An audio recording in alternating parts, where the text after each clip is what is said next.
hubungin bapaknya. Saya tahu informasi pun katanya bapaknya anggota dewan. Bagi saya anggota dewan atau siapapun, iya betul, bagi saya pantang untuk mundur, Pak. iya betul. Ibu mohon maaf, ini adalah anak yang harus kita lindungi, masa depannya masih panjang. Bagi saya lebih baik saya kehilangan nyawa demi anak. Betul.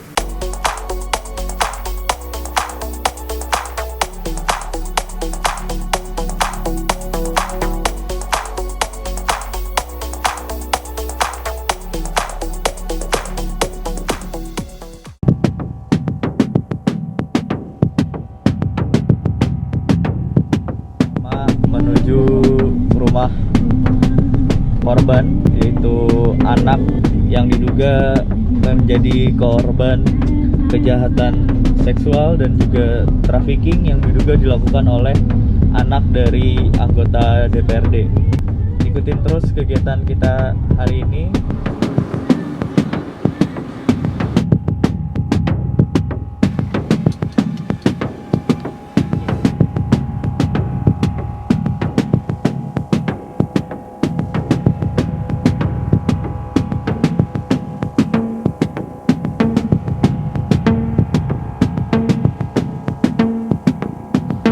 Halo sahabat anak Indonesia, hari ini pukul setengah 10 pagi ya. Masih pagi hari, namun kita sudah berada di kediaman korban di daerah Bekasi Timur.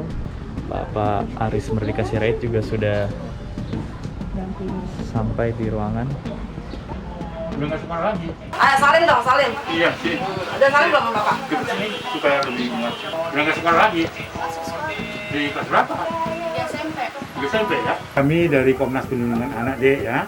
Jadi adik nggak salah ya. Adik nggak salah. Adik adalah korban. Tadi saya sebutkan bahwa kita mendukung kita semua, mendukung adik itu, dan peristiwa itu bukan kesalahannya. Ya. Peristiwa itu adalah kesalahan orang yang berbuat jahat, gitu ya.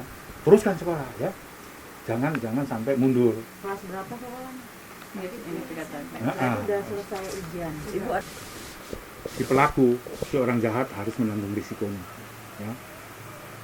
Apapun yang terjadi dalam dirimu itu bukan kesalahanmu. Kamu sebagai korban dari orang jahat itu. Oleh karena itu kami datang semua di sini. Ya, saya ulang lagi, saya dari Komnas Perlindungan Anak bersama Ibu Lia Latifa, ada Pak Sekjen Pak Danung Sasongko, ada sahabat saya Sri Kandi dari Bekasi yang ngurus perempuan dan anak, ya. Ada dari Teksos, dari Kementerian Sosial. Itu semua datang ke sini untuk mendukung. Dan semua orang-orang jahat harus betul-betul dia harus menanggung resikonya. Ya, bukan kamu yang salah. Kami akan nanti bersama tim ini akan bertemu dengan Pak Kapolres untuk memberi dukungan kepada Pak Kapolres bahwa siapapun yang salah, siapapun latar belakangnya, anak dari siapapun itu, dia harus betul-betul mempertanggungjawabkan kesalahannya, gitu ya. Jadi ini sebagai kekuatan kita, media kita untuk membawa kita ini sudah memberikan dukungan dan tidak ada satupun orang yang bisa mengabaikan kasus ini. Tidak ada toleransi terhadap kekerasan, itu prinsipnya Pak. Setuju Pak. Sekalipun dia anak orang terkenal, pejabat negara, wakil dewan, kayak apa sama, tidak ada toleransi terhadap kasus kejahatan seksual terhadap anak Pak. Itu prinsipnya. Nah, si Dede tentu nggak perlu cerita, ya, nggak perlu cerita lagi. Kita semua tahu, ya. Tetapi paling tidak pengalaman pahit itu harus membuat kamu Dek bersemangat. Teruskan perjuanganmu, sekolahmu terus. Bapak kenal sama si pelakunya ya? Sudah pernah ketemu kata Kalau pelaku mah saya cuma lihat dari WA aja sih, enggak ya. Jadi saya luruskan. Iya, silakan Pak, silakan Pak. Nah, untuk pelaku sendiri itu tidak pernah posisinya secara keluarga datang ke sini waktu sebelum kejadian. Saya pun nggak tahu, saya kira sebatas teman biasa. Teman biasa. Memang waktu dia main pun bilang sama ibunya itu mau main. Yang jemput pun perempuan, teman perempuan. Kita nggak curiga sebagai orang tua karena yang jemput perempuan. Tetapi di tengah jalan dari mulai adik Ipa sama istri pun pernah nemuin di tengah jalan, jalan gitu. Nah dari situ izin main dijemput dengan teman perempuannya. Setelah itu di tengah jalan tuker dengan dia, mulai lost kontak kita. Mulai lost kontak. Kita kemana komunikasinya susah, kita cari pun bingung. Memang pelaku sendiri pernah datang ke sini waktu jam 4 subuh dengan etika bertamu tidak ada, ketok-ketok pintu ingin ketemu anak saya. Oh. Pernah kejadian, saya pun ada di rumah. Karena saya sebagai kepala keluarga, sebagai bapak harus mencari dilindungi, saya keluar, saya bilang etika bertamu enggak ada. Baru pertama kali ketemu langsung dengan saya. Karena ini anak udah kurang ajar menurut pandangan saya terus terang. Iya. Jangan sekali-kali datang dan temui anak saya. Anak saya masih sekolah dan di bawah umur. Iya. Ya. Setelah itu memang dia udah nggak nggak pernah datang lagi. Setelah dari kejadian itu 1 minggu lebih anak saya ini benar-benar lost kontak dengan keluarga. Tanggal 11 April 2021 kemarin menjelang maghrib, kebetulan kita semua sedang keluar karena kehilangan lost kontak. Bukannya tidak mencari, kita udah berusaha nggak tahu kemana. Kita lagi coba istilahnya nyegarkan pikiran biasa Pak, begitu seperti itu. Anak WA katanya dipukuli di ujung bar, dipukuli sampai warga di sini pun semua keluar dan memang tindak kekerasan itu saksi matanya warga di sini. Ya. Tuh. Karena ini saya bilang sudah di batas luar toleransi kesabaran saya, mau nggak mau saya harus ngambil tindakan. Terakhir ini tanggal 11 itu adalah batas toleransi kesabaran saya sebagai laki-laki, sebagai orang tua, sebagai bapak. Betul. Saya langsung minta nomor ke keluarganya, ke istri untuk dihubungi. Di tengah jalan saya kontak, saya tunggu, saya bilang ke keluarganya, saya tunggu ke rumah untuk minta pertanggungjawaban dari keluarga, karena sudah seringkali saya dengar laporan dari anak seperti itu. Saya bilang, di mana hati seorang ibu, seorang wanita, ini anak saya wanita, masih di bawah umur. Ya. Saya bilang, gimana ini kalau terjadi di keluarga itu? Saya nggak bilang, tolong hubungin bapaknya. Saya tahu informasi pun katanya bapaknya anggota dewan. Bagi saya, anggota dewan atau siapapun. Iya, betul. Bagi saya pantang untuk mundur, Pak. Iya, betul. Ibu mohon maaf. Ini adalah anak yang harus kita lindungi. Masa depannya masih panjang. Bagi saya lebih baik saya kehilangan nyawa demi anak. Betul. Kalau dibiarkan, mungkin anak saya naudzubillah min dzalik bisa dimutilasi. Betul. Ya. Kan gitu. Saya nggak mau ngambil resiko terlalu jauh lagi. Akhirnya mau nggak mau saya bicara dulu. Hari Selasa direkomendasikan untuk dilakukan visum. Visum dilakukan di Rumah Sakit Bekasi. Setelah visum, kembali lagi ke SPKT membuat laporan pengaduan.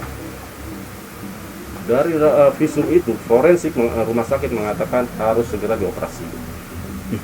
Harus segera dioperasi, Pak. Karena dalam kelaminan, mohon maaf, adanya benjolan. Kalau bahasa kesehatan mungkin dokter bilang kondiloma. Ya. Adalah dampak dari kekerasan sebelum waktunya, kekerasan seksual sebelum waktunya. Terindikasi juga penyakit menular, pendarahan. Nah itulah kurang lebih respon dokter pun luar biasa, saya apresiasi Pak. Cepat tindakannya. 1 hari visum langsung rekomendasi masuk kamar, langsung besoknya dioperasi. Orang lebih kalau nggak salah hari Rabunya dioperasi. Langsung dilakukan operasi jam 10, selesai kurang lebih 1 jam, jam 11, 12 itu baru selesai. Itulah saya saat ini dengan kejadian anak saya, apresiasi saya baru terucap untuk Rumah Sakit Bekasi. Saya mengenal Pak Aris Mutika Sirait dengan timnya. Saya dulu kemarin itu hanya melihat di media TV, melihat berita. Saat ini saya ngalamin. Harus kuat Pak, sabar. Karena kita datang sini untuk dukung keluarga, saya juga ikut menangis Pak terhadap ini, apalagi Bapak secara detail dari peristiwa itu menceritakan betapa mengerikan, betapa luar biasanya penderitaan anak kita ini, Pak. Ya, jadi itulah kita datang ke sini ini untuk memberikan dukungan moral kepada Bapak. Terima kasih, Pak, sudah memberikan penjelasan itu. Dan ini akan menjadi kekuatan kami untuk melakukan pembelaan terhadap keluarga, khususnya kepada si adik ini, Pak. Itulah kehadiran kami, Pak, sehingga kami bisa memberikan informasi kepada publik, kepada para penegak hukum, karena kami mendengarkan secara terkonfirmasi, apalagi Bapak yang menceritakan. Jadi saya kira itulah kunjungan kami di sini, Pak. Saya bicara hukum di sini sudah jelas mengatur, dan banyak kesalahan dari pihak pelaku dan keluarga. Walaupun di anggota dewan, bagi saya pantang mundur. Kita harus tahu juga undang-undang perlindungan anak dibuat di mana, Ya. diracik oleh siapa, dirumuskan oleh siapa, disahkan di mana juga.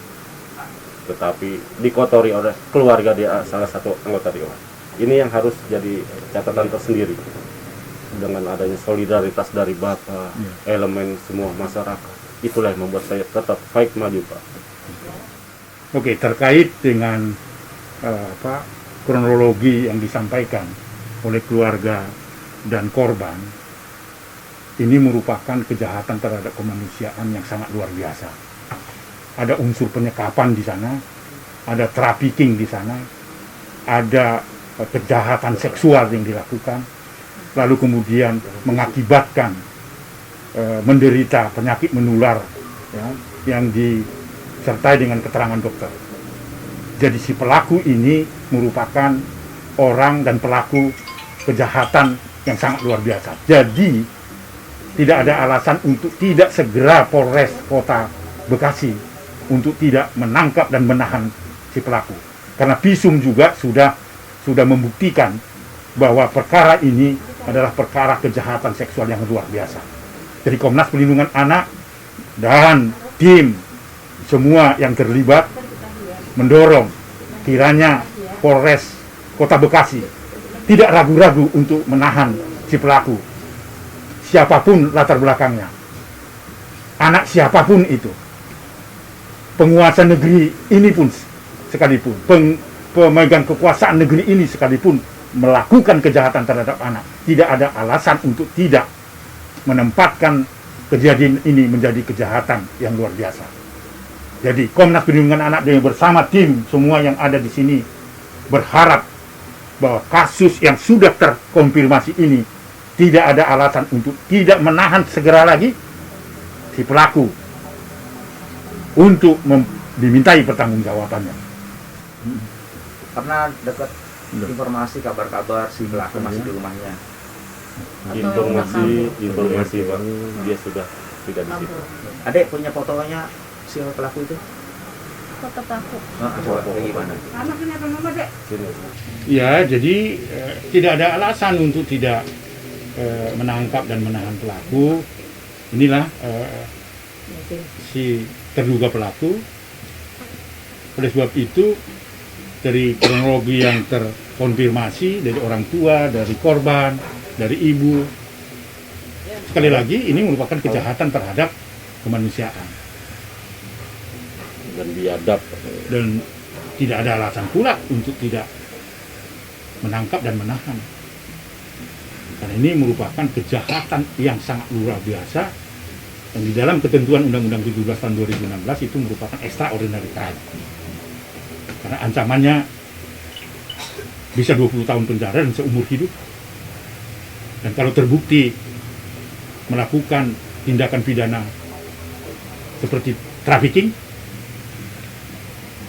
kekerasan fisik, persetubuhan terhadap anak di bawah usia, lalu memperkenalkan kepada orang lain dan menjual kepada orang lain, itu merupakan kejahatan yang tidak bisa ditoleransi.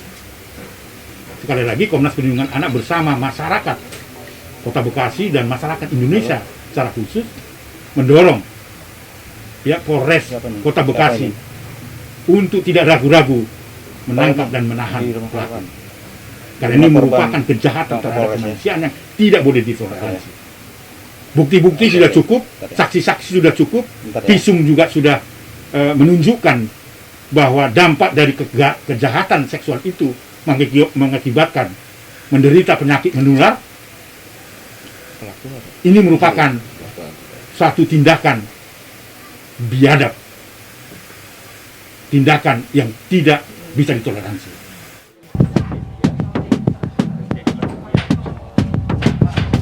Ya, terkait dengan kasus kejahatan seksual yang terkonfirmasi hari ini di rumah korban, baik itu dialog dengan korban sendiri dengan secara detail dijelaskan peristiwa, urutan peristiwa, dan dikuatkan oleh bapak kandungnya sendiri beserta ibunya, kronologi yang sesungguhnya. Kehadiran Komnas Perlindungan Anak setelah mendengar kronologi yang cukup memprihatinkan ini, saya menyimpulkan bahwa kasus ini adalah merupakan kejahatan luar biasa yang masuk dalam kategori extraordinary crime. Karena apa? Dari kronologi itu ada peristiwa yang sangat di luar dugaan saya. Saya hanya beranggapan kasus kekerasan biasa, ternyata itu bukan kasus kekerasan biasa, tetapi ada trafficking di sana, menjual anak dengan sengaja, mencari order dan terjadi transaksi, maka si pelaku bisa dijerat dengan perdagangan anak untuk tujuan seksual komersial.